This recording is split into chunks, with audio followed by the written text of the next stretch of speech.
thank everyone for being here. I'd like to thank our sponsors who've been so generous in their support for this event. O'Melveny and Myers, Howard Chao is here in the front row, NASDAQ OMX. We did an event last month at NASDAQ and did the closing bell ceremony in Times Square, which was great fun. KPMG and Silicon Valley Bank as well. And Andy is here in the front. So we're going to kick this off with our first tech chat.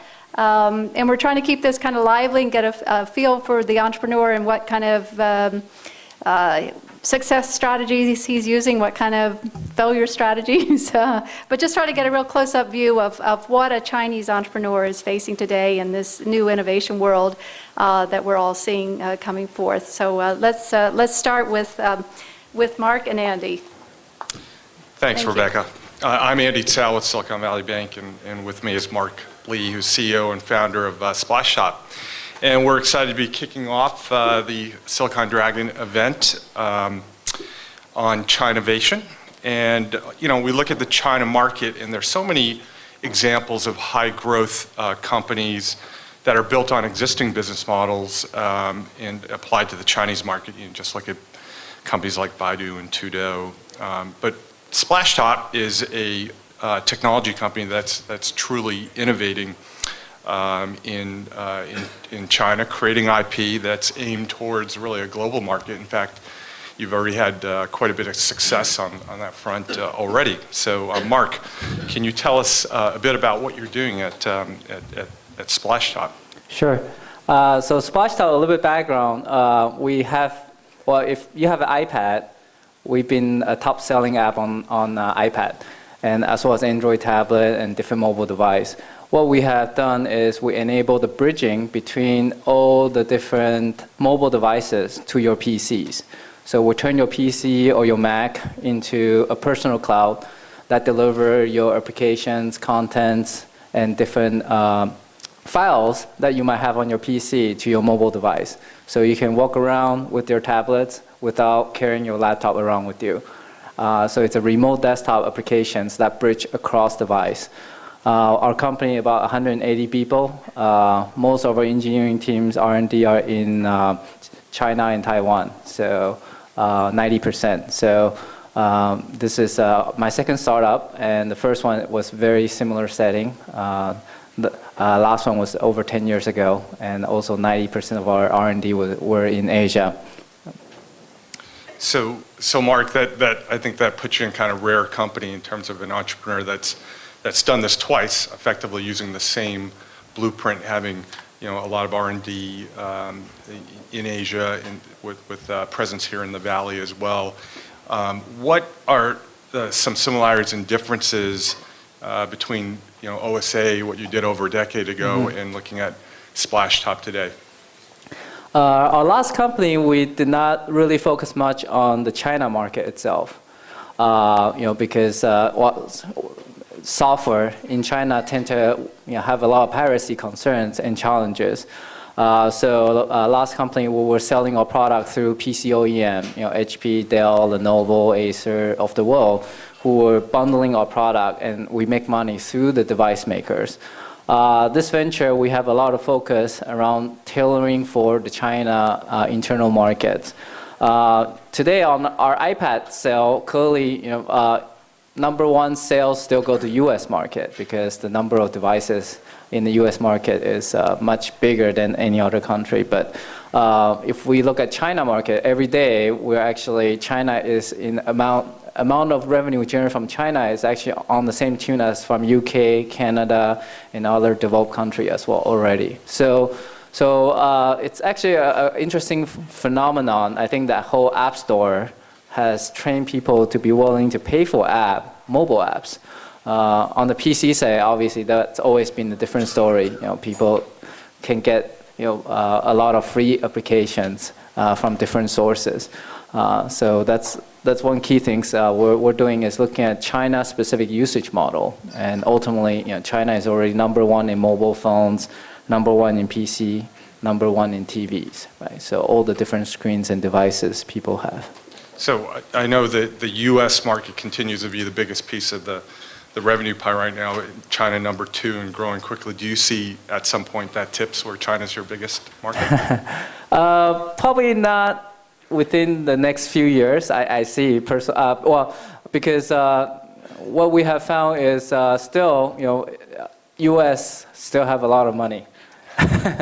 In terms of user willing to spend a lot of money, and also a lot of corporations. So we have products that are tailored for business users, and subscription-based model, SaaS model, right? We think the whole software as a services model is much more accepted. With Salesforce of the world pioneering the whole new business model. I think in Asia it still tend to be okay. Well, when we start pitching subscription-based business model, they say, hey, but I'd rather buy, a license fee from you versus paying you monthly, right? So I think there's still a lot of educations and process, getting people to accept SaaS business model.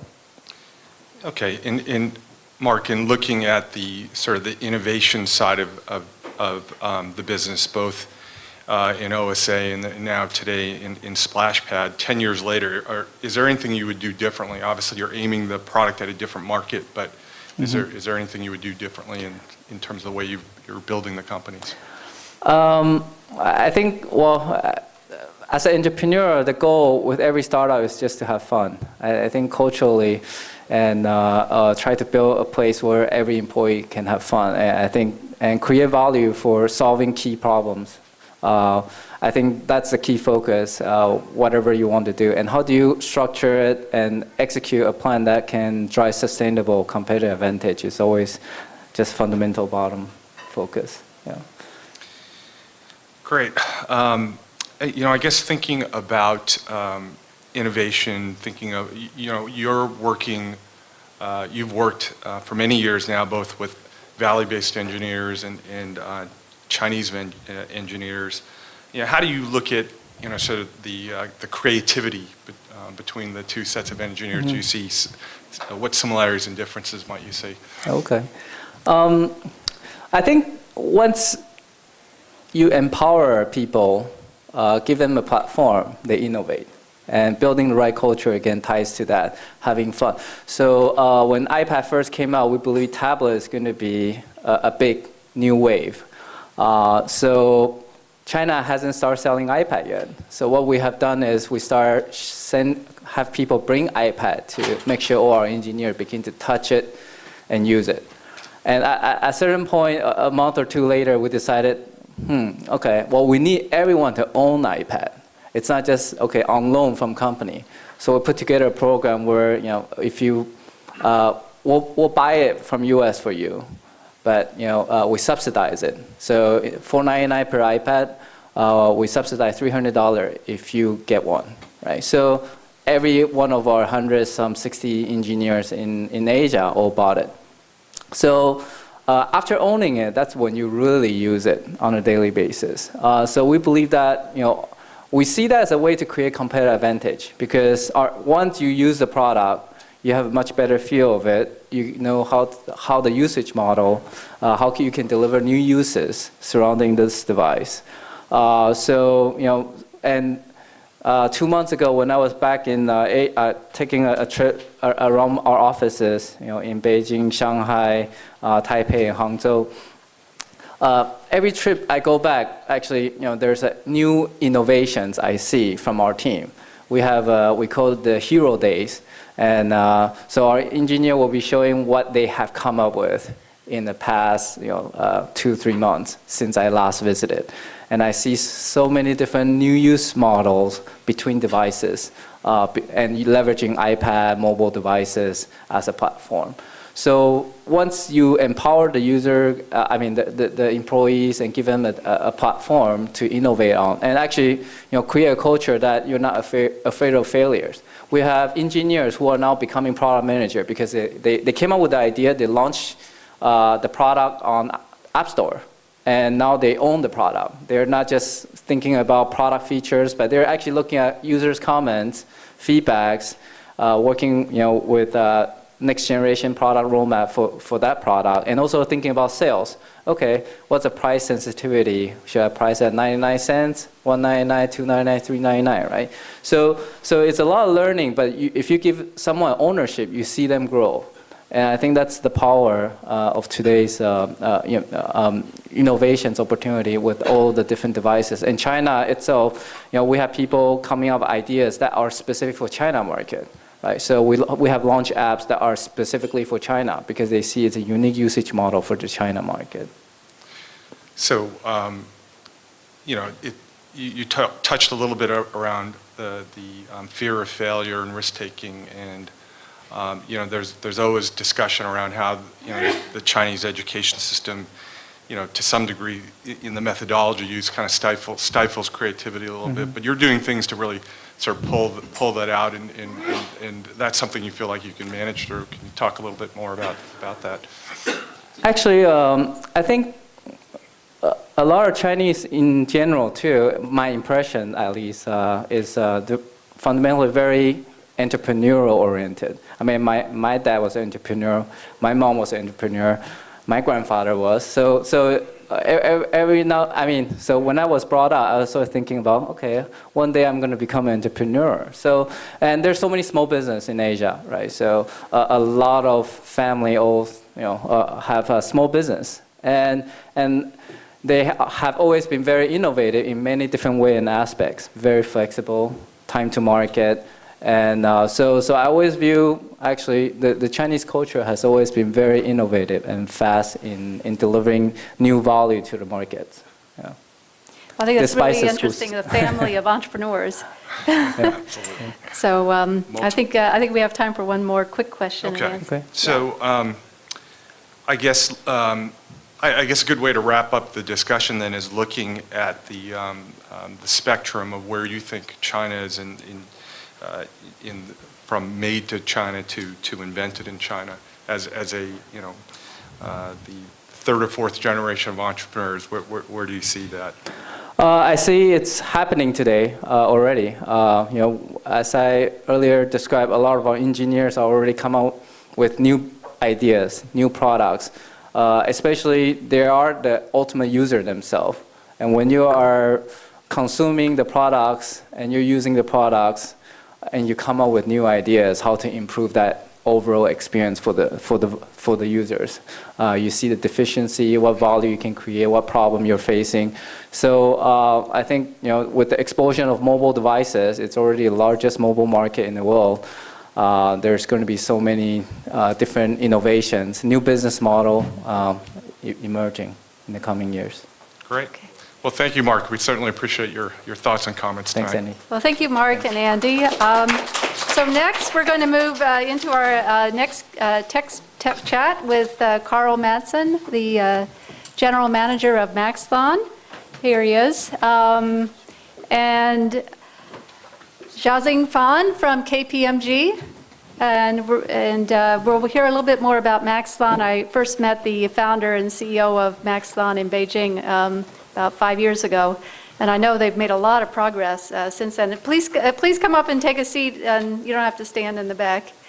There's seats up here. And then after that, we'll do a quick China IPO update with Kevin Berry of NASDAQ. So let me turn this over. Go ahead. Thank you, Rebecca. Hello, everyone. Good evening. So today we are talking about China innovation. So for Maxthon was originally developed on the Microsoft IE engine. So do you think Maxthon is a China innovation from a technology standpoint? Absolutely. It just rankles to hear that because Maxthon was originally... I mentioned originally. Oh yeah, originally. That's the key word. Although Maxthon, specifically through our CEO, Jeff Chen, has been innovating from the very beginning. And so what he did in a nutshell was take a small open source project that had died, and he rewrote it because he didn't feel that browsers worked very well. And at the time it was an IE shell, and so he took a look at what he needed and what he thought, and he completely redid the UI, and he innovated in things like tabs, for example. And really created something that people not only in China loved, but people all over the world loved. And I think that's really key. I mean, there was an emotional component to any product that people love. And I think Jeff has always known that. And so since that time, he's built on that with the browser. We've had a long-term dialogue with our users, always innovating. And our latest product, Maxthon 3, which is a desktop browser, is truly, truly wholly unique to Maxthon. It has a couple of really neat things like, it has the Trident and the WebKit rendering engines, which will render the entire web. Dual core, right? The dual agent. Yeah, the dual core engines, right, as we call it. Turbo mode and retro mode. But we've also grown in other areas too. We've never been just a browser company. Jeff has always seen it as something that is just merely the frame for maybe the next operating system, the operating system of today and for the next 10 years. And as a result, it's really, we've gone different directions, and we're really much more of a software and services company than anyone else you might describe as a browser company, which is good, because if you know the browser industry, it's kind of scary. So. Okay, that sounds great. And I think Chinavision has twofold. The first one is technology innovation. The second one is business innovation. And I think Maxthon's story is legendary. Why I'm saying that is in the early stage, it was supported by online programmers worldwide working on the open source software code and funded by users' voluntary donation and expanded internationally without any marketing spending. So what do you think is the business innovation at Maxthon? Well, let me start by saying we kind of look at innovation in the same way that Douglas MacArthur looked at luck. He said that luck favors the prepared, and that's how we kind of feel about innovation. So, to echo Mark's point, we really, Jeff has really worked hard to create a culture of innovation at Maxthon for 8 years. And that culture has many of the things that we touched on earlier, where we encourage our people to stretch, and we have a culture where you can make mistakes. And we look for people coming in. We want the kind of people who get up in the morning and want to make something new, which is really different and, not what you might normally expect in the Beijing tech scene. Yes, yes. And so, as a result, we've been able to do some interesting things. On the technology side, the browser is obviously very unique. It's very fast. I think, in my humble view, it offers the best out-of-the-box experience of any desktop browser. But it's also been integrated with things like cloud services since 2005. This is where Jeff was thinking then, and he's the CEO as chief product person in many ways, and he innovated that piece because he was looking at the future and thinking about sort of the multi-device world that we're now more fully entered into, and multi-platforms. And he's really thinking, and we're really thinking about a sort of portable web experience that travels with you. And that's what we've been building on. And then from a business side, I think one of the things that you sent me was some quote by somebody that said, our business model is really mysterious. Yeah, I found that on the web. That's the saying it's mysterious And I thought, business model. It's more referred to the early stage. Yeah. The donation part. Oh, yeah. That's mysterious. That right? that was pretty early. I mean, Maxthon just celebrated its 8th year anniversary, and we've, like many other browser companies, we've got a pretty a core source of revenue, search referrals and things like that. But we've also really diversified that through other web products and other areas because we see, we were not just a browser company, and we would hate to have our whole company rely or be dependent upon a model that is not likely to change, but could change very radically overnight. So But you have very good advantage because browser is a gate to the internet. Whatever website you want to go, you have to use the browser first. Exactly, right? and we kind of laugh. Well, we don't laugh, but we think of apps as specialized browsers in a lot of ways that do one or two things really, really well in a simple way, and that's where the whole thing's going. So yeah, absolutely. And I think a true China innovation means invented in China and used by the world. I think Maxon is a very good example of that. What percent of Maxon's users are international? Right now, that's around 18%, and I'm happy to report that that's growing. And near as I can tell, I think we might be the only browser except for Chrome that's growing its share right now. So we're pretty psyched about that. But that's all in part because of the sort of the dialogue and the interchange that I think every successful company has with its users, particularly companies, truly innovative companies. It's not just enough to give your customers what they want, what they want. It's really to sort of get to understand them and give them what they didn't know they needed. Yeah, it's amazing. Some international users become a fan of Maxon, a web browser developed by Chinese.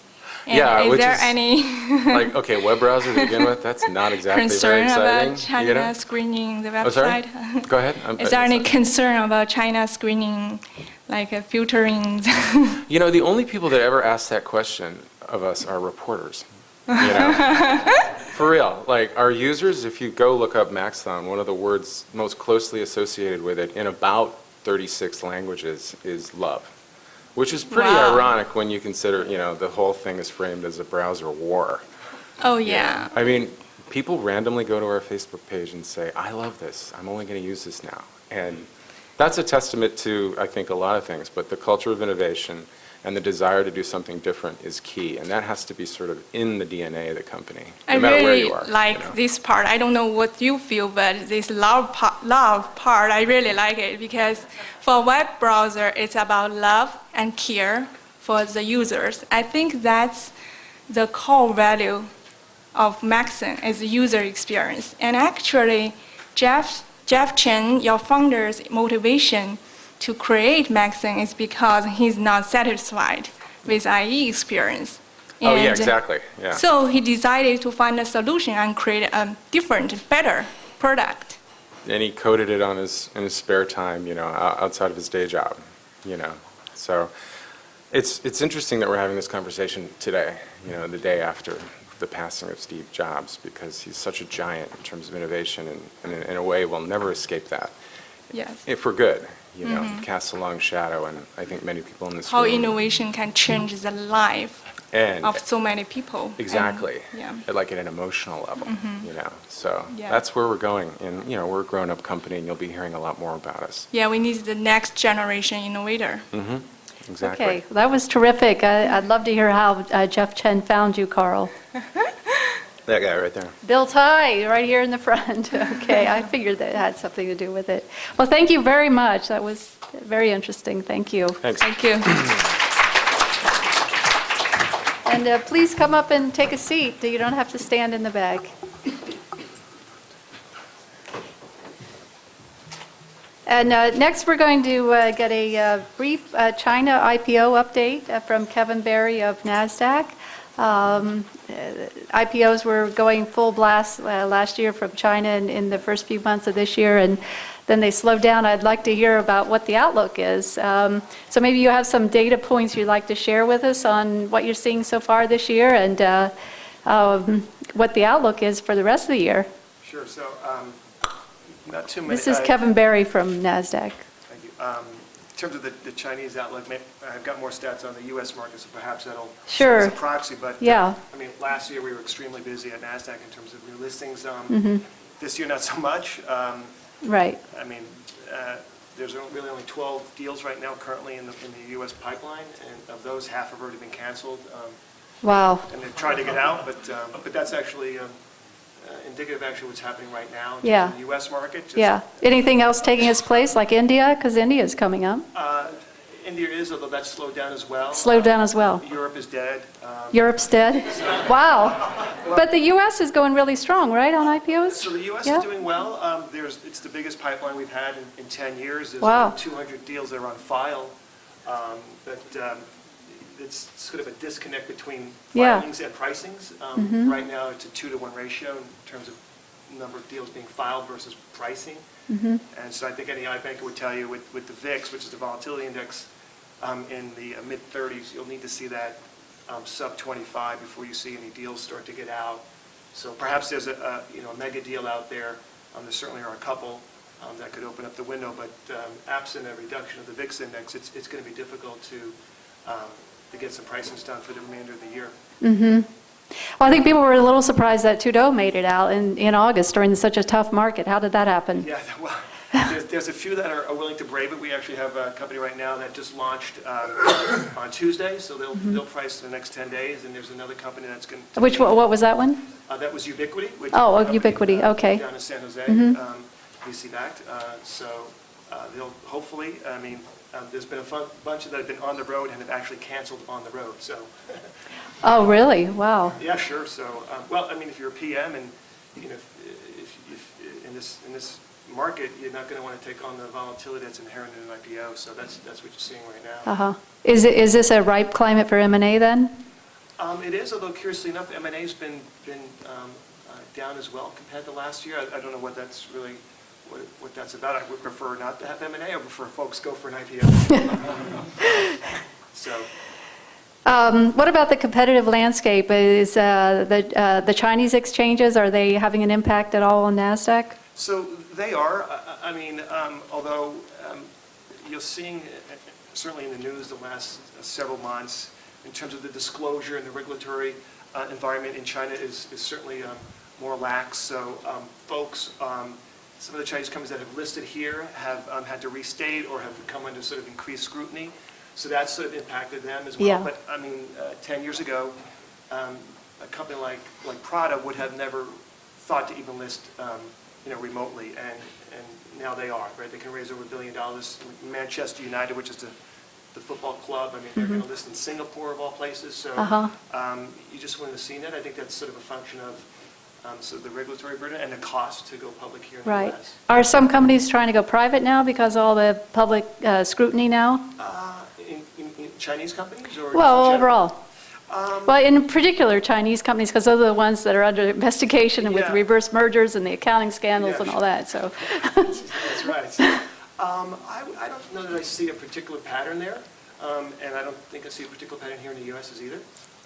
If anything, if we contrast today to even a couple of years ago, I mean, we have a very healthy pipeline. So if the markets do you can't have up 300 one day and down 250 the next.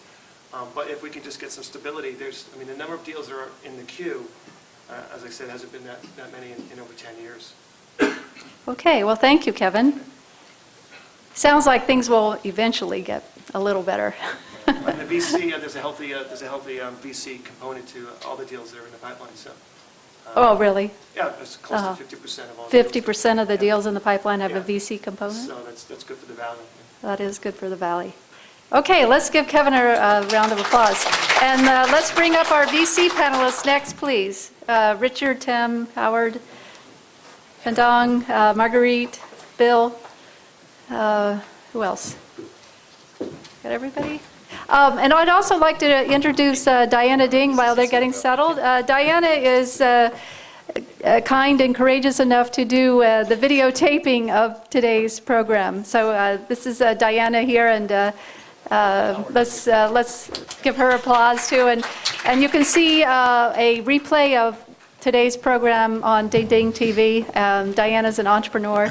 And she started Deng TV, so I encourage everyone here to watch her show. She's got about 40 Okay. Just 2 weeks. Oh, she is. Brad, you need to be up here too. She's got the actress together with Yeah, it's really, really cool. Well, we need one more chair on stage. You want us to slide down? Which should we go left or right? Let's all go right. Here, we'll go closer this way. It's all a community, it's all kind of incestuous, right? It's hard to do panels of more than 5. Okay, don't be shy there in the back. Okay, he wants to be shy in the back. Okay, so we have this distinguished group of venture capital experts and also Stanford regional innovation expert Marguerite Gong Hancock. And I think we're going to really try to have a debate here today on whether China really is moving up the innovation ladder or not, and what are some of the signals that it is or that it isn't, and what does it mean for Silicon Valley tech leadership.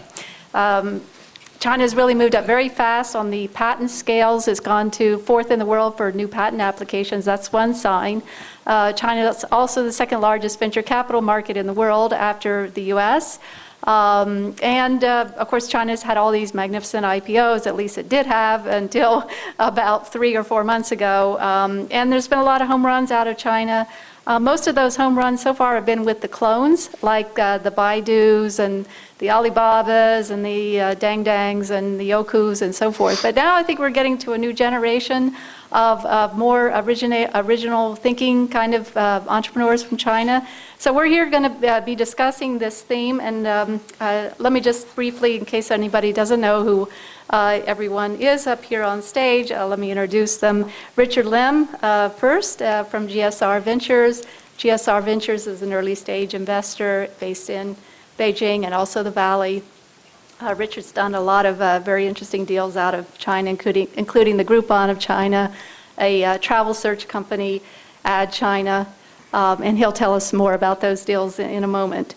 Next is Bill Tai. Bill Tai is a partner with Charles River Ventures.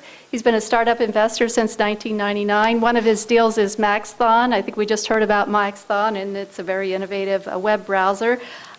Bill's areas of interest are digital media, enabling technology, and web services. Bill, I counted up the number of IP exits via acquisition or IPO that were listed on the website for Bill's bio. There were 20. So that seems to be a lot to me. Anyhow, then Tim Draper. Tim Draper probably needs no introduction here. He's the founder and managing director of Draper Fisher Jurvetson. He launched the DFJ Global Network, an international network of early-stage venture capital funds with offices in over 30 cities globally. They have an office in Shanghai as well. Among the deals he's best known for are Hotmail, and in China, Baidu. Tim, thank you for being here. Thanks for having us. Feng is the founding managing director of Northern Light Venture Capital. He has nearly 20 years of technical and managerial experience in the computer communication and data network industries. He was the co-founder of NetScreen Technologies, and he set up this venture fund in 2005. He's here from Beijing. Let's welcome him as well. Thank you. Thank you. Next is Marguerite Gong Hancock. She is the Associate Director of the Stanford Program on Regions of Innovation and Entrepreneurship, otherwise known as SPRIE. She has led international research programs at the intersection of business, technology, and policy at Stanford. And among her many works are about the next Silicon Valley, and I think we're starting to see the next Silicon Valley coming out of Asia, first China, then perhaps India. Next is, who's next? I can't see. Howard Chao. Howard Chao is a partner with O'Melveny & Myers. He was based in Shanghai for many years. O'Melveny has an office just right across the parking lot from Rosewood Sand Hill. So he didn't have a very long commute to get here. And he has worked with numerous venture-funded deals both in Asia and Silicon Valley. And he has a wealth of experience in the whole IP area as well. So we welcome Howard to the panel. Finally, Brad Bao from Tencent. Tencent America. Brad and I had a nice chat the other day at Heista and learned a little bit more about what he's up to here at Tencent. He's been here at Tencent in the Valley for about 8 years now, Brad? 6.5. Oh, 6.5. And he's doing a lot of partnership deals and licensing deals. And I think obviously Tencent is one of the more innovative companies out of China. So we're glad to have Brad here on the panel to offer his perspective. Okay, so that's our panelists. We're going to go for about well, as long as I can stand here, which may be about 50 minutes or so, and then we'll do some Q&A for 10-15 minutes. So you can warm up your questions while I fire away in the beginning.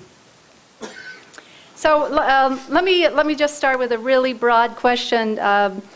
And who among the panelists thinks China is moving up the innovation ladder, and can name a few examples of that?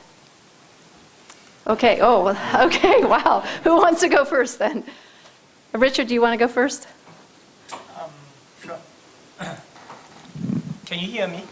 I think you better move the wireless mic down. So, let me just touch on two things. One company we funded, a company we did not fund, right? All of you have heard of Zynga, which is basically building social games based on a free-to-play model, monetizing through virtual goods. And that business model was pioneered in China, right? Tencent was one of the earliest companies that did that, and Shendao is probably the one that did that on a broad scale. I mean, the stock price crashed when it first announced they're going to change their games to free to play, and then came back up when it proved to be successful. And those of you who know what happened at Zynga, you know that they looked very closely at that and decided that they were going to clone that model in the US. We funded a company in the LED space, which has some of the world's leading intellectual property around doing LEDs on a silicon substrate, which dramatically reduces the cost of building LEDs. Okay. And there are many more examples, but just. Okay. Well, yeah, Tim? I'm sure I'm going to have a lot more answers for you on Saturday because I'm headed back to China on Saturday. So, so being at least 6 months out of the loop, I still know that YiPay came up with a great mobile payment systems around the top-up model, and that was never created here in the U.S. Mobim was the first one I know of that did text and video at the same time, but not speech. So you could text to each other in class without the teacher knowing, and you could see each other on the screen, but you couldn't. And Baidu has had many innovations over the years, and you're seeing a lot of things that happen on Baidu that have not happened on Google or Bing or any other search engine. So, yeah, I believe that incredible innovation is happening in China. In fact, innovation follows confidence. Mm-hmm. And China, for the last 3-4 years, has had extraordinary confidence. And I think confidence in the U.S. is really required to turn around the economy so that we start hiring people. It's all about confidence. If we're confident about the stock market, it'll go up. There will be more capital to put into more innovative companies, and then that capital, those innovative companies will then hire people, and it'll be a virtuous cycle of risk and reward. Where does China has that confidence where last time I was in China, I noticed they were walking the way people in New York walked in the 80s. Yeah. They were on top of the world. Yeah. Things are going well. And they were coming up with, I'd talk about self-navigating cars, and they'd say, well, flying self-navigating cars. Yeah. I wrote a column for Forbes, and I titled it "The New Assertiveness." Because I noticed that the last time I was there, which was in May, I'm going back again next month, but I really noticed kind of this switch in attitude of this newfound confidence and assertiveness, and I do think that leads to originality. So does this China tech rise, does it pose any kind of threat to Silicon Valley? Well, no, but let me just... Oh, you want to answer the first question? The first question, yeah. Actually, I Okay. want to go one level deeper, peel the onion. Okay, then you can do that. Okay. For the last decade, yes, I don't think we have seen a lot of the true innovations, especially those indigenous innovations like in the Silicon Valley, right? There are reasons why it's that, and there are reasons why it's moving up the ladder of innovation. If you try to address the China market, the success criteria does not just include the technology innovation or business model innovation. It needs a lot of other things which are more important in China than in US. For example, I would say the marketing and sales skills, because you don't have a complete team there. You have to do, as a CEO, you have to do a lot of things. You have to be well-rounded, right? And you have to have a lot of government connections there. So if you're just a technologist, you're unlikely to be successful in China, more unlikely to be successful than in the Silicon Valley.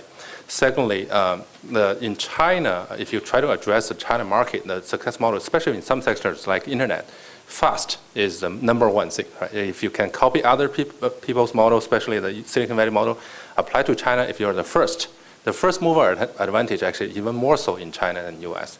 Thirdly, the customer, they require not necessarily the differentiated product, but they require cheap, less expensive product. So that drives all these CEOs thinking is, okay, I got to do it fast. I got to get the least expensive one. And okay, I don't have a complete team, so what am I going to do? I'm copy first. So that's the one. But as the market competition become more and more intense, right? And also as China go into the, selling into the world market, the innovation, the true innovation, especially technology innovation requirement is much higher than before. And also with a lot of the VC's investment these days, much more than before, they have the capital. So they can afford to do a lot of the technology innovations. We have a company trying to do the connecting the online travel agencies with the hotel chains. It's not just the China market. They connect the top 10 hotel chains in the world with the top 10 online travel agencies in the world. So as they do this one, they definitely need a true technology innovation. And they are right now the leading company in the world, not in China. And there are a lot of technology innovations behind it as a cloud-based service, things like that. So what I'm saying is we definitely seen this happening now, and because multiple reasons, because China has become more confident, as Tim said, and also because of they have more capital and they have the market requirement, customer requirement. Yeah, on the other side, I would say that I don't see there's a second question there. I don't see it's become a big threat to Silicon Valley. Yes, definitely there are some threats there, but it traces back to some fundamental, the cultural reasons, right? As I'm a graduate from Tsinghua University. What we were joking about Tsinghua is when you get into Tsinghua, everyone is different, but when you graduate from Tsinghua, everyone is the same. Which means there's the creativity part is not there. This is not the Tsinghua, just a Tsinghua problem. It's an all education problem in China. If we don't solve this problem, you don't see a lot of creative people, and it's a big issue today in China. There's a very famous unless they drop out like they did in Harvard. Exactly. Yeah, the dropout. Unfortunately, I didn't drop out. I should have done it. But there's the very famous Chinese scientist asked a question: why Chinese couldn't get a Nobel Prize winner so far? After so many years of new China, and it's basically traced back to the same question, same problem. The education system in China do not reward people with creativity. So with that, I don't think it's a big challenge to Silicon Valley. So are we ever going to see the end of the cloning era then? Of copying the best from the West? Well, are we ever going to get? Is China ever going to get beyond that? Anyone on the panel, including Feng? Yeah, go ahead. Whoever has an opinion. Yeah, I think it really depends on what layer of technology you're talking about, because I think there's a big difference between, say, like silicon or comm equipment versus web, kind of web portals, and I think each one of those. So the question about both innovation and threat, I think, varies depending on where you sit in the stack. I think the silicon industry, while there are still pockets of a lot of innovation where there are companies here in the U.S. that are well capitalized, like Intel, maybe some at IBM. I think over time, because it's a capital intensive and a kind of a business that does require some labor, that's definitely getting sucked. It's been getting sucked overseas, and it's mostly in Taiwan now. But I think over the course of time, that infrastructure is going to move to China, and with it, the innovation is going to go, because you have to have that. You have to have the plant and equipment to do it. If you look at an area like communications equipment, Huawei, definitely a threat to every single comm equipment company on the planet, whether they're a startup or they were Ericsson. They're all getting hollowed out. So, and then as you move up the stack, I think it depends. In the web space, it's kind of a function of culture. So I think the Chinese will definitely out-innovate the U.S. companies in things related to their culture. Like a company like QQ is a wonderful example. You had a company that I think a year ago was the top 3 internet market caps on the planet at 40 billion or something like that. And I think it is a business model that can work here, but really is kind of culturally tuned for China. And and Baidu too. I think Baidu, while it is like Google, it's a little bit different in China, and you're not going to see Baidu win here, and you're not going to see Google win there. So I think as you get to that top layer, you kind of have to map on a human behavior. Brad, Brad, how does Tencent instill this innovative culture in the company? Yeah, I think thanks for all the credit to Tencent and the QQ and the products. So first I'd like to share some observations and some of the examples with everyone. And then second, I think really what's around the topic is not really, whether it's coming or whether it's true or not. I think everyone should have agreed that it's true, but it's not mutually exclusive. It's really, innovation is happening everywhere in the world. It depends on the degree and in what area. But then the topic should really be is, what will be the impact and how potentially can ride on a wave or on a trend. So just a few facts that Tencent holds the second most patents in China, actually right next to Huawei, by the way. Just Huawei still holds more patents than we do. And that's not only in China, we also hold a lot of patents actually globally as well, including US, UK, and most of the major markets. And back to the first question, like examples, right? I want to give some more less obvious examples. The first one is actually quite obvious, is in which country that the per acre that produce the most rice is actually China, right? Since they got 1.4 billion people to feed. And why I'm saying this is that why the innovation comes into place is there's really a strong need for it, and there's enough talents and the technology and platform to support it, and there's a business model around it that really drives it. So that leads to the second example I'd like to give is anti-hacking technology.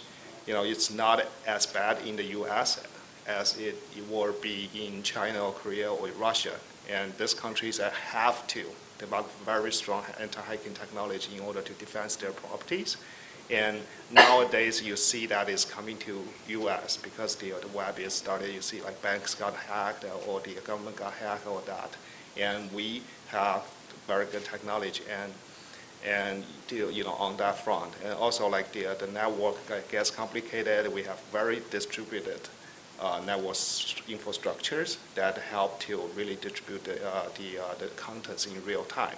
It was not a need before. Right? Emails, you can receive it 2 minutes later, that's fine. But you're more so on real-time communications and real-time, informations, like even Facebook chat, right? You don't respect them to get a message 2 minutes later. You need that real time. But then when the network gets really complicated, how you deal with that. So a lot of companies are looking into that before, whereas we had to look into that 10 years ago, since the complication of the networks. So back to the third question is that, second question, whether it's a threat or not, I would say there will always be healthy competitions, but the fact of the human history is that the innovations will be learned and will be spread across the entire globe, and it will benefit all of that. And one of the examples I could give is that, back to the anti-hacking and stuff, that we invested into a company called Realy Games in the US, they're based in LA. And the first thing they turned to us is that whether we can help them with server technologies and anti-hacking. And that's what we'll help them with, to make them a stronger company, not to weaken them. So that is very shareable. So again, that, back to the impact, right? Yes, there will be innovations, and back to the trend is how you can ride on it. And Zynga did an awesome job, right? They look at East and say, oh, that's a smart business model and how we can apply it here. So I'm not saying they copy it, but it's really learning it and also tweak it to the form that's suitable for the local market, and they made a huge success. So that's my... Okay, thank you, Brad. Howard, is there a relationship between IP protection and innovation, and can you elaborate on that? I'm sure there is. I think there definitely is. And let me just go back for a second to the patent issue, and it's related to your question. Mm-hmm. You know, there are a lot of studies about the relationship between innovation and the number of patents filed. And, you know, there's obviously it's an imperfect metric or measure of how much innovation is going on in a society or an economy, but it is a measure. It is a factor that people look at as a measure. And as I think someone just alluded to, China is definitely growing at a tremendous rate in terms of its patents filed within China, and also Chinese companies filing patents abroad. The people parse it and filter it different ways. They look at, for example, the number of patents that are filed first in China. They look at the number of patents that are filed in more than one jurisdiction because it costs more money to do that, so those are perhaps more high-value patents. They look at patents that are filed by foreign companies in China and Chinese companies in China. All of these metrics are being looked at to sort of measure, at least from one perspective, how innovation is progressing in China. And in general, the conclusion, I think, is that China is growing very fast in terms of the number of patents being filed in China, and that this is one measure of real innovation going on. Now, why is this happening? You could say one is that the government has set a goal that China will be an innovation society by 2020. Okay, and so, and they've set a goal for a number of patents to be filed. I mean, they want a lot of patents filed. So, and they're giving financial incentives. So you could say, well, gee, is that really a good measure then? I mean, is it really a measure of innovation or a measure of government quotas? So I think I don't think you can say it's black and white. You know, I don't think you can throw away this metric. Clearly, there's some issues with it. And, so there's a whole question of the quality of the patents being filed. But nevertheless, I think it's very clear that companies like Huawei, like Tencent, they're patent leaders now. And if you look at the number of patents they're filing, it's tremendous.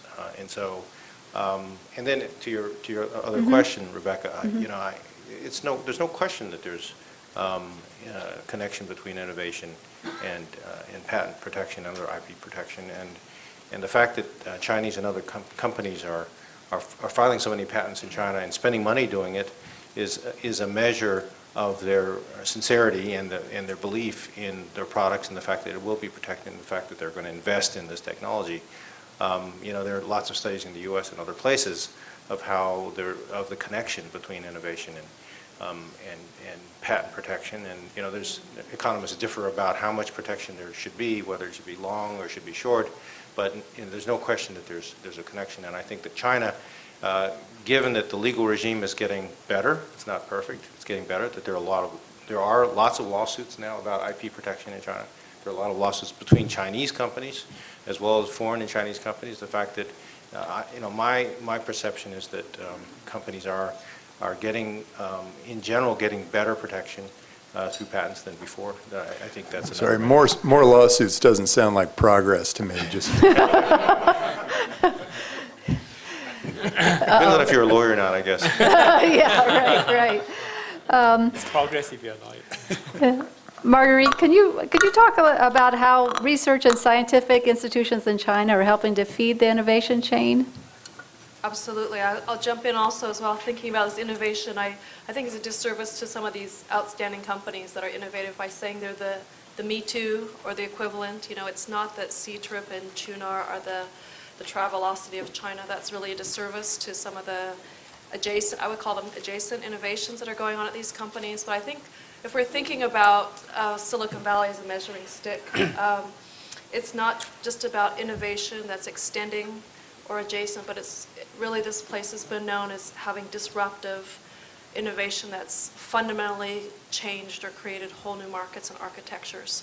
And that, I would submit, is not yet happening in China. And it's not only happened once here, but it's happened in successive waves of technology, right? And I think that's not yet the case where we can point to a region where there's an intense concentration of talent and capital that's had 1, 2, 3, 4, I would count 4 waves of IT disruptive innovation here, and then on top of that, bio, and now clean tech coming along here. So that's a different kind of a qualitative difference, and And so I think that is not yet to happen. I'm optimistic about what's happening in certain regions, but most of the companies that we've talked about are individual companies, not entire regions. What are some of the high-tech regions you're seeing coming up in China, and in what areas are they? Are they in these green eco-cities that you're starting to see spring up, or other areas?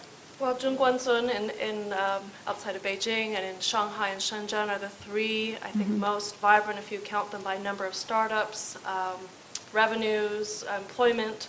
But second-tier cities are clearly coming up quickly. In the clean energy area, I think the eco-cities have been largely areas of investment and a lot of infrastructure investment. Some might say sort of build it and they will come kind of investment, and a lot of work in PV and other kinds of areas, but I would suggest not a lot of widespread innovation, certainly a sort of over-investment in some of those areas. So that, in my opinion, the eco-cities are interesting, but not centers yet for significant innovation and technology. Are any of the venture investors here investing outside of Beijing, Shanghai, Shenzhen, into other second and third tier cities in China?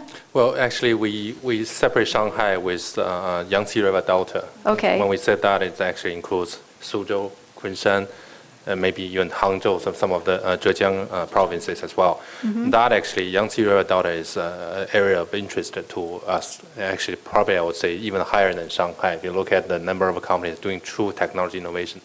And we had a new display material company, and right now they signed contract with the top worldwide companies, like, making the, I wouldn't go to the details because it's too long, but we've seen many companies from that area come up with a true precision manufacturing or clean tech or the other hard, I would say the hard technology aspect of it.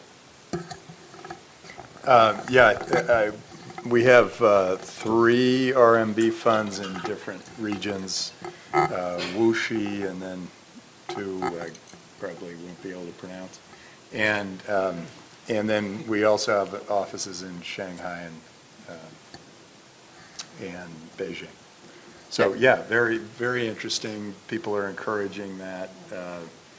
It's nice to see some creativity outside the main thoroughfare. Yeah, and I think some of those hinterland cities are trying to build up their own expertise, whether it's automotive or clean tech or Fendang. I see you shaking your head. So can you elaborate on that? There's some specific cities that are trying to develop their own expertise. Wuxi, and actually there's a number of Changzhou or Ma'anshan, Nantong. I can name 5 or 10, but I don't know whether translation, how to do it in English, but these are a group of second-tier cities. If you look at them, government put a lot of efforts behind the structural change. So this is actually, when we look at what sector to invest, we actually look at what are the mega trends. Urbanization, consumerism, and one of the mega trends is that China's economy is transforming from made in China to created in China. And a lot of, this is partly from market-driven reasons, but part of it is our government try to drive this one. So different government have their own incentives to do, to stimulate or give some stimulus to some certain sectors. LED, for example, GSR and us, we invested together 2 LED companies. They both got a local government subsidy or support, right? And one thing is, Ma'anshan is, for example, is one city that the government really drives the LED industry. The automobile, you mentioned that. Also, Hangzhou government, for example, right? And the animation is Wuxi is actually very strong in driving the animation side. Yeah. Do you think that this government helping hand in China gives China an advantage over what's happening here in the U.S.? Richard? So I think we sometimes forget that the development of the internet was fostered by a government organization here in the U.S. called DARPA, right? DARPA funded the development of the whole infrastructure, which eventually became the internet. And so I think government certainly plays a role in the U.S. as well as in China. But is the government really effective in China in pushing this innovation agenda forward or not? Probably more effective than the US. More effective than the U.S. But in the long run, is that going to pay off or not? Or is it really the grassroots kind of entrepreneurship that wins in the long run? You know, I think what's really interesting about all the great communication systems that we've got now through the internet are that the geographic borders have fallen. And so as entrepreneurs, we can work from China, work from the U.S., and even if we can't physically move from one to the other, we're out in the virtual world, and we can communicate with people all over the world. And what that means is, first, an entrepreneur can start anywhere. And next, entrepreneurs are going to gravitate toward the government that is the most attractive to them, which means that governments have to now compete for entrepreneurs and money and businesses. And I think you're right. I think China has done a better job, at least in the last 10 years, than the U.S. has. I mean, the U.S. is trying to shove entrepreneurs out the door. Yeah. And China's saying, hey, yeah, this is working. Let's keep it going. Right, right. That's why I said for their own interest, they want to stimulate the entrepreneurship because they can get more revenue and more employment and more taxes. So this is very effective in China, how the government uses this one to help. And keep everybody happy. Well, and consuming. yeah. Yeah, that's part of the agenda too. May I just jump in here? Yes. The role of government is tricky, right? We can see in China, for example, the government is maybe not has much success in choosing standards for certain kinds of things, so where that's not been as effective. We've seen here in the United States what happens when government tries to pick winners and what's happened in Solyndra. So the role of government can be, I think, most effective long-term for creating a sustainable environment for investment, for entrepreneurship. And not so obvious, not just for China, the United States, Singapore, many other places, where if the government has explicit a very heavy hand in trying to pick winners or in choosing standards that go against the market. So the role of the government can be very effective, but it has to be sequenced in a certain way and targeted in a very strategic way. You know, that bringing up Solyndra makes me think about our government and what they've done. They threw a bunch of money away on Solyndra, and then they go and they blame Solyndra, whereas it was bureaucrats that made that decision. And the same thing with Fannie Mae and Freddie Mac. And the government said, we're going to guarantee these loans. Go ahead and make bad loans to people who won't pay them back. And we're going to set this program up. And then they go after the banks and they say, you guys are bad. I mean, we've got to make sure we know where those bad decisions come from. And you know, one more comment to add on to Tim's. I don't know if any of you happened to see Obama's talk this morning, but he went beyond blaming the banks. They blamed China. I don't know if you guys saw that, but he's pointing fingers everywhere else. Yeah, he basically it's said. very hard for him to see in the mirror. He said they made the right decision at the time, and certain things will fail. And this way, he kind of said that this one failed because of the subsidies of competitors to Solyndra in China. Anyway. Wow. So when I go to China pretty regularly, I'm always amazed at the pace of just the incredible pace of, nonstop and Saturday and Sunday even, and cell phones constantly. And then when I'm here in the Valley, I just don't sense the same kind of energy. Is that a problem for Silicon Valley compared to China? Because I was here during the dot-com boom at Red Herring magazine then. I felt it then, but I don't know. It seems to be sort of underground. Well, I do think I understand what you mean. When you go to China, it's just busy. In the metropolitan areas, you just feel this energy like 20 hours a day. And yes, it felt like that in 1999 here. But I think because of the ups and downs, the entrepreneurs here they might not have lived in that period, but they know of the period. And I Yeah. think people kind of temper their enthusiasm because they know better. I see. And I think see in it, China, it's China. kind of the first time around. So I just, Yeah. qualify. Yeah, maybe that is it. I don't know if that's really true. I do know that in China, there's a lot of energy, but I think in the Silicon Valley, we've still got it. You just wander around Stanford and say you're a venture capitalist, and then the angel investment clubs that are popping up all over the country. I think it's really not. It's not so gone underground? here. Okay. It's just you hear a lot of whining from Washington, and that you hear that and you go, oh God, not again. Oh God, are we out of work again? And here, everybody's working and everybody's coming up with new businesses and things. Yeah. Maybe you should visit Europe.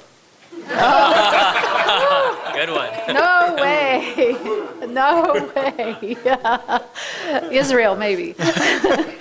Actually, what I see the difference and which could make an impact or threat to Silicon Valley and the whole United States is the manufacturing capability. Uh-huh. We have a very strong manufacturing capability in China. It's kind of the center of the manufacturing for the world.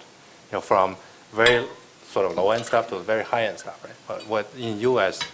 is kind of like, okay, we go to the upstream or the design side, but you forget about that's actually the fundamental cornerstone of the whole economy. That's, I think, it will become a very big difference and drives how China where to go. Yeah. Okay. What about the impact of the serial entrepreneur in China? For the first time, China has serial entrepreneurs who are, seasoned, experienced managers who've been through it once and know how to scale a startup. Is that going to be a major factor going forward? We have serial entrepreneurs here in the Valley, lots of them. I got to get it here. Don't worry, I'm leaving soon. I have a hard close at 7:30. But my daughter just interviewed a serial entrepreneur, and my daughter does the Valley Girl, and she makes lots of plays on words and stuff. And when you say serial entrepreneur, I just can't stop but laughing. C-E-R-E-A-L? She brought out 3 or 4 kinds of cereal, and she said, well, what kind of cereal are you going to create? We have invested a serial entrepreneur who actually has founded 3 companies. Oh. All 3 companies become public company in NASDAQ, and any of Really? these 3 companies that has a market cap over $1 billion. Who is this? What's his name? Who is it? Last name is G-J-I. First name is Q-I, so G-Chi. He's the founder of C-Trip, Yep. Home In, and China Lodging. Okay. So 3 companies, Sure. and all 3 companies are public companies. Okay. Yeah. Okay. But in general, you may not be able to see so many serial entrepreneurs, which is actually a problem for China now. Is everyone want to become a venture capitalist or PE guy? They all want to become an angel investor instead of do another company?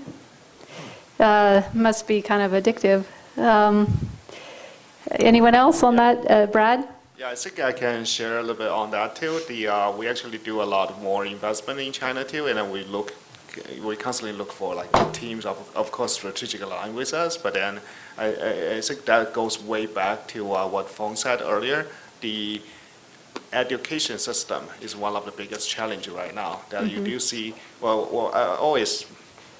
I actually ran my own company before in Beijing before I came to the U.S. And then my family I'm from Wenzhou. If you don't know this place, right, you probably don't know, but this is the famous place for entrepreneurs and then for merchants, like globally in China. And my family, like on both sides, that are really into a lot of businesses. So here's my comment on that, right? China never lack of entrepreneurs. That there's always that throughout the entire history that you can see all them popping up. But China, what is lack of, or not saying that it's not exist, it exists there, but still lack of is the professional managers. It's that,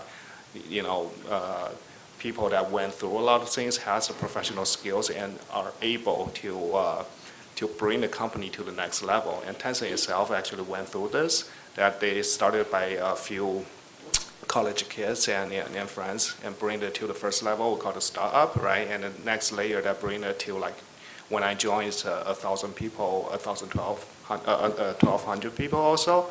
And at that stage, that company faced a lot of challenges that, it's not about how good your technology is. It's not only about how the founders, whether they still have the vision and hold on to it. It's about like how you manage a growing large organizations.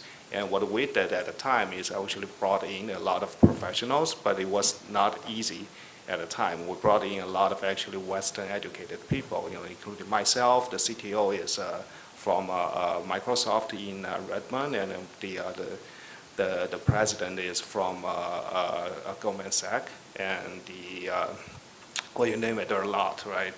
Half of the executives actually has overseas educations and backgrounds. So that's one of the way we solve it. But then, going forward, now we're at 18,000 people. We're still eager for that, eager for a lot of professional managers, the skills in many, many different aspects, and in many, many sense, that it actually is hurting the capability of being innovative going forward. So again, that I think China will be facing the shortage of that for maybe another decade or more, until that the whole education system, until the whole mindset that turn around, which we see that is happening right now, which we see that in the schools, that the schools are not only by the book anymore, they're more educational programs, they encourage more innovations and their stories, right, like that. And it's true that a lot of that has to be inspired by stories. It's inspired by, Bill Gates dropped out of school and becomes billionaire, and a lot of kids start to think what I can do, right? Not like say, if it's always by how high you scored on the paper, then of course everyone will follow that. But we see that, in the last decade or so, there are so many stories coming out, and the young people, when I talk to them, that they are inspired, and the society and the mindset are turning to the right direction. So hopefully you can see, that will be changed in the next decade or so. So you see more of a shift toward the homegrown Chinese entrepreneurs versus the returnees? Yes, I think the world, the wall is breaking down. The border is really breaking down, and a lot of knowledges and a lot of even professionals, just mentioned before that you can work anywhere, work for any company right now. The knowledge will be shared and transferred, but also in the meantime, we do see there are more and more professionals growing up in China, and also when I'm visiting in India, right, they grow. There are tons of professionals has been grown up there, and they got exposures and got experiences, no matter with a foreign company or in their own, startups and enterprises. Is it a lot more difficult to invest in one of these homegrown Chinese entrepreneurs? Do they give you have a lot more difficulties getting a deal done? Richard or Bill or Tim or Feng? You've got a broader the returnees versus the homegrown. I mean, what are the key differences? And are the homegrown more original thinkers than the returnees who have all these ideas from the West that they're bringing over? For me, it's a lot tougher. I don't speak any Chinese. Well, ni hao and xie xie. But I don't speak any Chinese, so unless their English is quite good, I have trouble really understanding the concept. So we have a great team on the ground. They all speak Chinese, and we rely a lot on them. So local entrepreneurs, they have better survivability. So they don't need a lot of oxygen and water. They still can survive. That's a good point. But for the returnees, they have less survivability, but they have better scalability. Once they pass the early stage, they can scale to the ceiling is higher for them. The returnees? Yeah. Once they pass the survival stage. That's interesting. Richard? I think they bring different sets of skills. I mean, at the end of the day, there's people. I mean, but to be fair, some of the top, a substantial minority, maybe a majority of the top graduates from the top universities in China come to the US to do graduate degrees. So these are your returnees. So it's a very selected group of people, right, who have been very driven, very successful at what they're doing. It's not easy for a student in China, especially, Feng, when you came, right? The ones that came 10, 15 years ago. It's not easy for you to from China, not speaking English or not speaking English well, to find your way into a US university, do a graduate degree and find a job here and be successful here. And those people are some of the most brightest, most driven, and people in the world. What about the fellow who runs your Groupon in China deal, Lasso? He did a graduate degree in the US.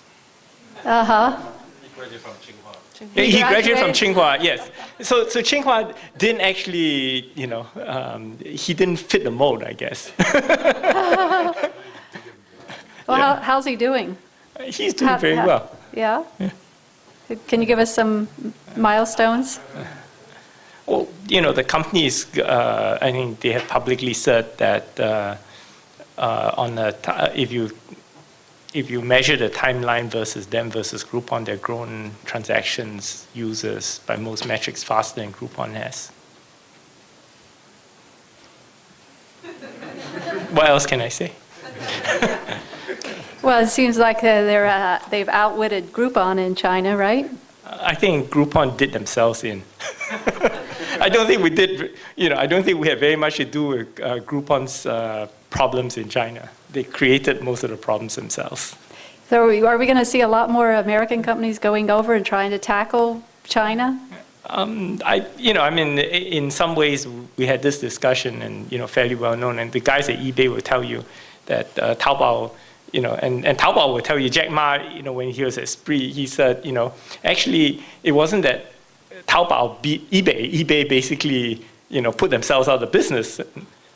So if you ask the guys at eBay, they chose a course of action that for a certain point in time, for 6 months, it was very difficult for anybody in China to put, to offer something for sale on eBay's website. Mm-hmm. Do you think Facebook's going to go into China? Anybody? They've been trying for a long time. Well, are they going to partner with Baidu, for instance? They've been trying for a long time. What could be their best? What could be their best entry strategy? Well, it's getting a little hot in here. I have to go. You guys can move closer. I'm so sorry. Okay. Thank you, Tim. Mark's got a Chinese girlfriend, and he's learning Chinese. Just when we were just getting into the hot stuff about Baidu, of course that's one of Tim's deals. But anyhow, what's Baidu's best success strategy? I mean, Google's best. I'm sorry, Facebook. Excuse me. Partner with Tencent. Partner with Tencent. They've tried for a long time. Okay, sell themselves to Tencent. Okay. Yeah, maybe that. Yeah, right. Sell themselves to Tencent. So I was going to ask, do you think Steve Jobs is on a lot of people's minds today? And I think he's held up as one of the world's greatest tech innovators, digital media innovators. Are we going to see someone like Steve Jobs out of Bill? I'd say it's inevitable. But the question is, what's the time frame? And it could be a long time. I think there. He's such a unique individual. But I think if you really think about the style and his attention to detail on products and the kind of the perfectionist attitude and the margins he charges for that, that kind of company, it's works in the U.S. because of the GDP per person here. I think, could you have a company like that in China? Probably. I think over time you see the wealth of China growing quickly, and you see high-end companies with high-end products like Louis Vuitton. I forgot, they've gone from nothing to 18% of the revenues are in China now, and I forgot the time frame, a few years. So I think history is now starting to unfold and showing that, Chinese, there was a comment here that products have to be really dirt cheap. Generally that's true. But there is a segment of the population now that overpays for brand and perceived quality. So I think to the extent that there's enough of a segment of the population like that, you could see a company like an Apple emerge. But I think, we're probably a little bit on the early side for that. Mm-hmm. Is China still at a stage where it's better at integrating and adapting new business models rather than cutting edge technology? Howard, I think you might have some examples from your own clients, right? Well, I think in general, one of the things that can be said is that, as I think Deng said, that companies in China get to market really fast. They have to get to market really fast in order to take advantage of market opportunities.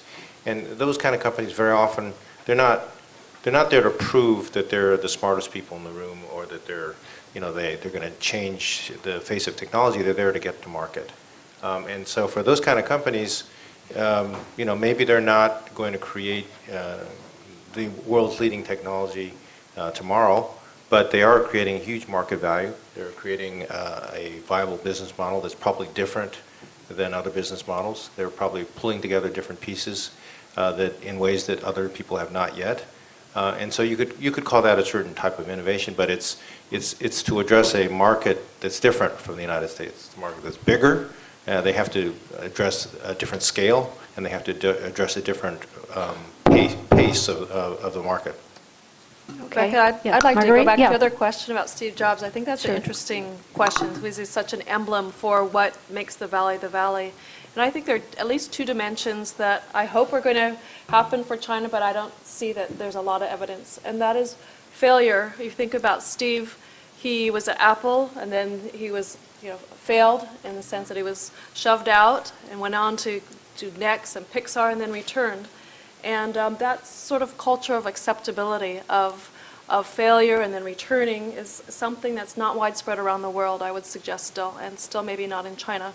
And the second is succession. And that, if you look, a lot of people fear that after Steve, what would happen to the company in terms of its stock value. And I think there's been a pretty careful attempt to make sure that this was not just Steve's company. Yes, there's certain things that only he can do, but there was a systematic attempt to make it beyond him and a succession plan.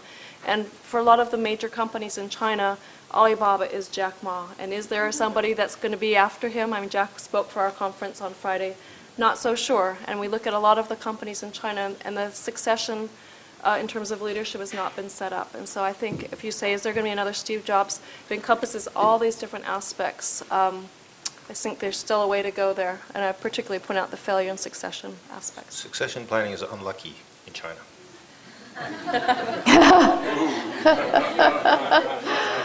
Okay. I'd like to add a really yeah, quick to it. Sure. I think the first succession actually at Tencent that we have called a double play, that for each of the key positions we absolutely have a succession in place. Mm-hmm. So the president and the CEO, the CTO, we have two. And for each of the departments that we actually, it's called always double play, that we have two at the same place. And that's already planned for that. I think each company might take it differently. It's true that if you look at the company Alibaba, that's like one man show in a way. Well, if you look into the organization, I cannot 100% say sure that's the case, right? Sometimes that Sohu take for that example. The CEO really is the one that doing the PRs, but they're running the job. Maybe it's not him at all. So it's a little bit different from Steve Jobs, mm-hmm. which we recently talked to, and then what we feel is the whole organization is built around him. So even when we talk to the senior executive VP of Apple, what do you think about this? And more than often, the answer we got is that I can report it to Steve and see what he says. That's true. That's that's and all the way to the senior VP, down to the director level or that, and the organization is built around him. And well, I don't deny that I'm a big fan of him, by the way. So a very humble tribute to Steve Jobs. I really like this one of the statement that came out today that it says Steve Jobs didn't invent it, PC, but make it perfect. Steve Jobs didn't invent it, MP3, but make it enjoyable for everyone. Steve Jobs didn't invent it, cell phone, but make it so perfect that everyone in the world could, enjoy all that. So that goes back to the definition of innovations. It does not necessarily to be a product. It does not necessarily to be some rocket science. It could be a process, could be a product, could be a way of doing things. It could be some just mindset or understanding, which I rather define it as a improvement or impact to humans and to society, to technology, to however it is. So if from that definition, innovation happens everywhere, anywhere, then it's really the application that is what we see, right? The NASA developed a lot of things, they're great innovations. You just you feel it until like someone landed on the moon.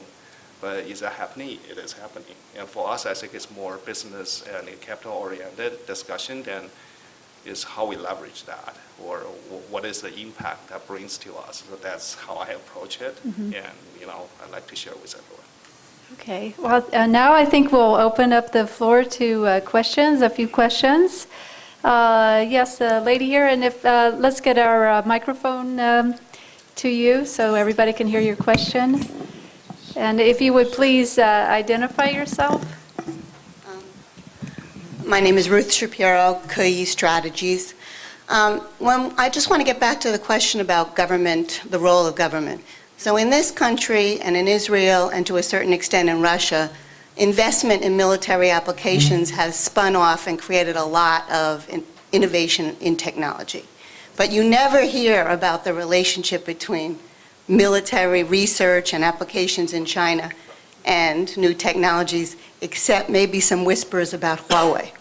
So is there a relationship between those two? And when you look at the companies you're investing in, are there people with military backgrounds that are bringing that technology research brought to bear on their new products? Good question. So the military in China definitely funds research. We actually funded a company providing a very innovative type of heat sink, which is being applied in a commercial space that was originally funded by the China military space program. Right. So, so for a lot of different electronic devices, in this case, we're applying it to LED lights. The biggest problem is you got to dissipate the heat that's generated by the device, and that's one of the biggest problems that you have. So the device or the how you build a material that conducts the heat away and allows the product to function. Yeah, I can share really quick here because of my background that I cannot share this 10 years ago. Maybe I will be put in jail when I grew up in a military research institution. My father was a scientist working on the first, one of the early, could be the first, the nuclear submarine. And that's what they do, right? Even when I was a kid, I have to wear a badge, and it's whole governed or controlled by military force. That's where we live. But then later on, I think hope that answers the question, is a lot of the military research and institutions, they are converted actually into more not really commercial purpose, but operated as a business. And one of the examples came out of that, the institution is they were working on this, I don't know really the good word for it, the ship that goes on the land or on the water, whatever it is. No matter what's the service, it's supported by the airflow.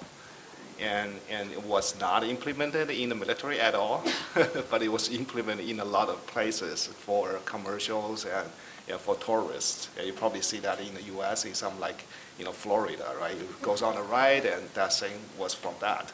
It's invented by military fund, but it was the application was actually for general users. Okay. Yes, another question all the way in the back, last row. Yeah. When I was over in Beijing 6 weeks ago, I noticed China Daily ran some articles about Chinese government looking to be close to putting caps on carbon in certain industries in certain provinces. Just wanted to ask the panel if they've followed this and could have some interesting implications worldwide and in the evolution of carbon markets in China.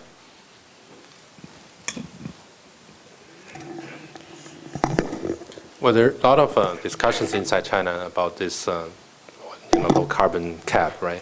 I don't think at this moment there's any conclusion, what kind of policy, because Chinese government is not one entity. There are a lot of different ministries or agencies that are discussing what is the best way, and different, provinces may have their own view. But what I can tell or I can say is that definitely Chinese government is very determined to solve the problem of this the carbon and all these things, environmental issues, and they understand it's their own interest to solve this problem, not just try to deal with U.S. or the foreign world or Western world. And it's definitely they know that there's going to be a limit to their own economy. So for their national development strategy, they have to solve this one. They're very determined on that part. Yeah. Another question? Yes, this side. Hey, my name is Wendy. Got a question about the mobile app. What is the main difference, between U.S. and China in terms of user, acquisition for mobile apps? What are the, tips, and what do people like in China versus here, based on your experience? I think China has got one very big difference that, or two very big differences that you have to take into account. The first is that there are multiple app stores. Right? There are probably 10 substantial Android app stores in China, and at least 5 iOS app stores, one by Apple and 4 others. Right? So the distribution system just looks completely different. I think the user demographics are different. The types of phones that are, Android has a much bigger presence in China than they have in the US. And finally, you have the carriers. The carriers behave very differently in China compared to how they behave here in the US.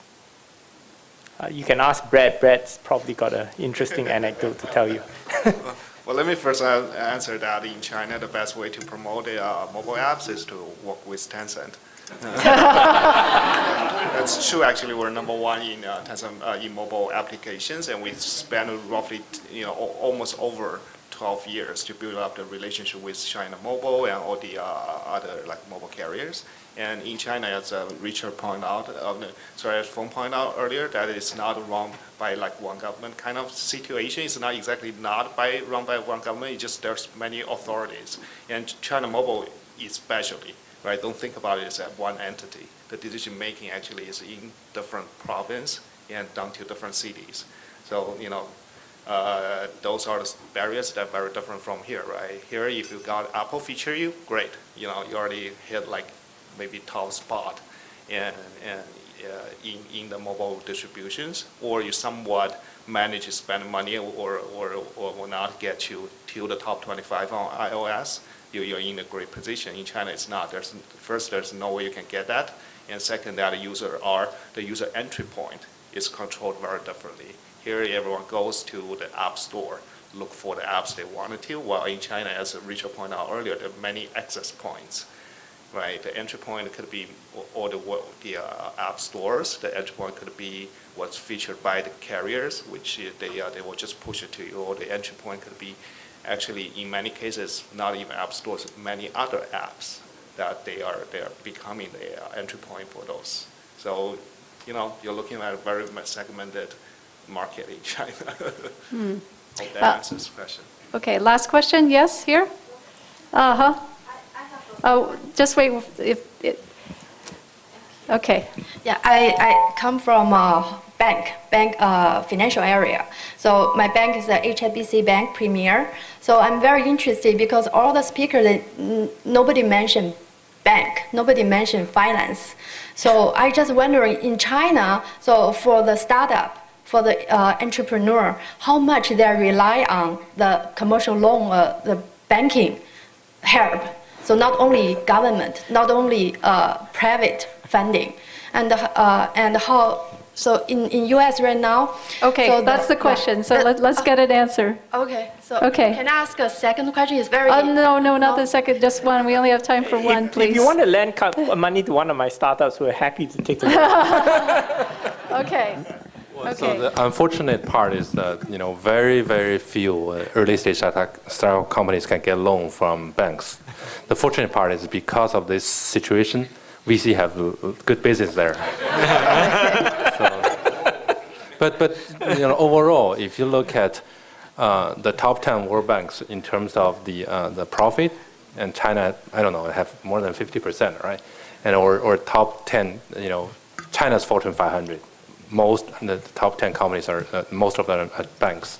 They make too much profit. They don't care about the small startups. Okay, let's give our panelists a round of applause, please.